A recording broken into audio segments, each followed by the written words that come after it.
Nous arrivons donc au 39e cours de Shmirat HaLashon. Comme pour toute autre interdiction de la Torah, rien ne justifie de dire du Lashon Hara par besoin ou par intérêt personnel.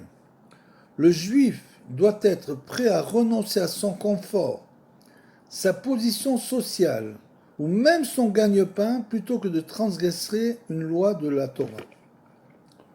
Pas seulement le Lashon Hara, une loi de la Torah. Inutile de préciser qu'il est interdit de dire du Lashon Hara pour accroître sa popularité ou se faire des amis, bien sûr.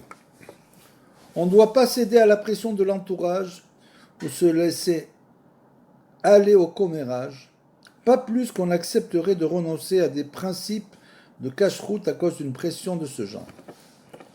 Il est donc interdit de céder aux pressions d'un employeur et de révéler des choses définies comme la Lashon Hara, même si ce refus peut entraîner la perte d'un emploi de la personne qui parle, bien sûr, qui refuse de dévoiler des informations péjoratives ou de la Lashon Hara sur d'autres personnes, naturellement, même si elle doit perdre son emploi.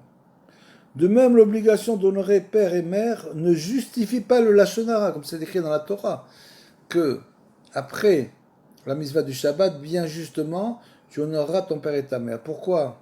Et ça, j'enseigne pourquoi la mitzvah du Shabbat suit le fait d'honorer ses parents.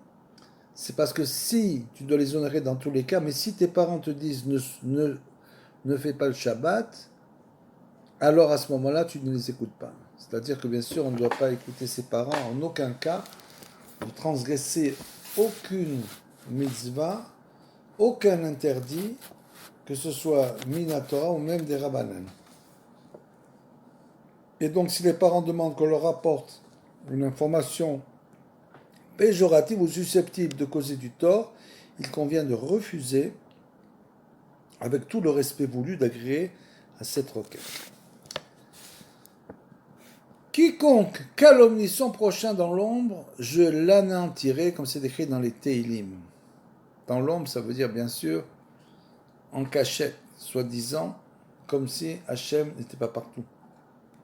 Selon le Talmud, ce verset fait allusion à la terrible Tsaharat, c'est-à-dire la Metzora, la Tsaharat bien sûr, comme on l'a expliqué dans le 24e cours, que contrairement à la traduction courante, la Tsaharat n'est pas la lèpre, ni une autre maladie connue sur la manifestation matérielle d'une affection spirituelle, mais la manifestation matérielle d'une affection spirituelle, c'est-à-dire le Metzora, comme on l'a expliqué, c'est celui qui a une affection de la peau.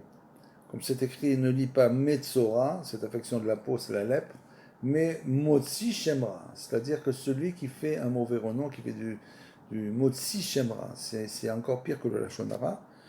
Et donc, bien sûr, là, il nous explique qu'en fait, c'est une affection spirituelle. On l'explique Rabbi Shimon Raphaël Hirsch, si la Tsaharat était une maladie et que la réclusion du Metzora était destinée à empêcher la contagion, certaines de ces lois ne seraient pas inexplicables. Par exemple, si on découvre des symptômes de Tsaharat sur un jeune marié pendant la semaine des noces, le Kohen ne le déclare pas impur pour ne pas trouver les festivités. Ou encore, lorsque tout le corps d'une personne est couvert de Tsaharat, la Torah déclare pur qu'il est pur. Si c'est une petite partie qui est guérie, elle est impure. Donc ça répond pas aux exigences médicales. Donc c'est une maladie spirituelle. Et donc, dans les Télim, il est écrit quiconque calomnie son prochain dans l'ombre, de l'anéantirai. Selon le Talmud, ce verset fait allusion à la terrible Tsaharat, on en a parlé.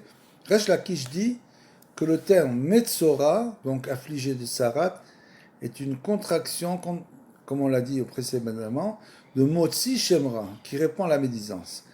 Quiconque dit du Lashon Hara sera affligé par la Tsaharat. Ceci devrait nous faire prendre conscience de l'extrême gravité de cette faute, car la Torah se montre beaucoup plus sévère pour les lois de Touma, d'impureté rituelle, du Metzora, que pour les autres formes d'impureté. Dans le désert, le camp des enfants d'Israël a été divisé en 3 parties distinctes. Chacune avait un degré de sainteté différent.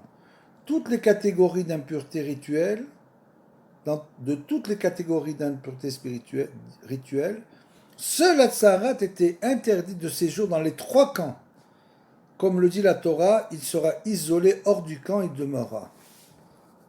Vaïkra 13, 46. Pourquoi, contrairement aux autres, le Metzora doit-il rester isolé? Parce que sa mauvaise langue a causé la discorde entre les époux, ou entre les amis, ou entre le Ham Israël.